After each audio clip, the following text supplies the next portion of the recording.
Vazhdon lufta verbale në distancë mes komunës së Çajirit dhe higjienës komunale. Komuna ka shpërndar disa fotografi duke pretenduar se higjiena komunale e udhëhequr nga Bashkimi Demokratik për Integrim vazhdon ta bojkotojë mbledhjen e mbeturinave në Çajir. Sipas komunës, kjo gjendje është dhuratë nga koalicioni BDI Arsovska Levica. Nga komuna pretendojnë se Çajiri në këtë gjendje nuk ka qenë as në kohën e komunizmit. Nga komuna kërkojnë që qytetarët të bëjnë durim, sepse siç thonë, këto janë shkelmat e fundit të bandës së kriminalizuar që po fundoset.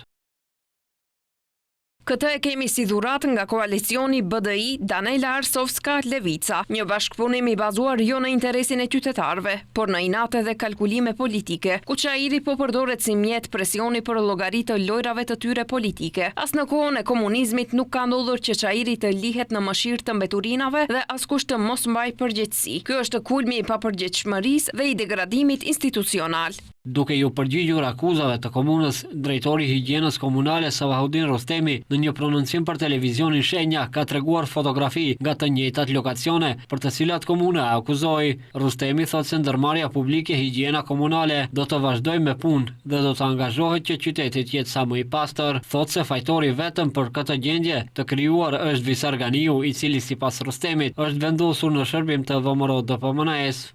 Faji më i madh për ndotje në Çajir mban emrin e Visar Ganiut, personit në fjalë, me veprime shumë të ulta, mundohet me dhe mos të nënçmon djersën dhe mundin e punëtorëve.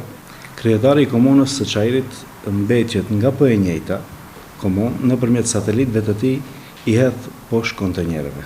Mbetjet komunale nga ana e higjienës komunale pastrohen në mënyrë të rregullt në bazë të planit operativ. Për më tepër, Rostemi kërkon që Visar Ganiu të shlyejë detyrimet që ka ndaj ndërmarrjes higjiena komunale, gjegjesisht borxhet e shkollave fillore që kanë ndaj higjienës komunale me vite të tëra. Në këtë luftë institucionesh është përfshirë edhe kryetaria e qytetit të Shkupit Danela Arsovska, e cila dje drejtoi akuza të ashpra në drejtim të komunës së Çajirit dhe kryetarit aktual Visar Ganiu.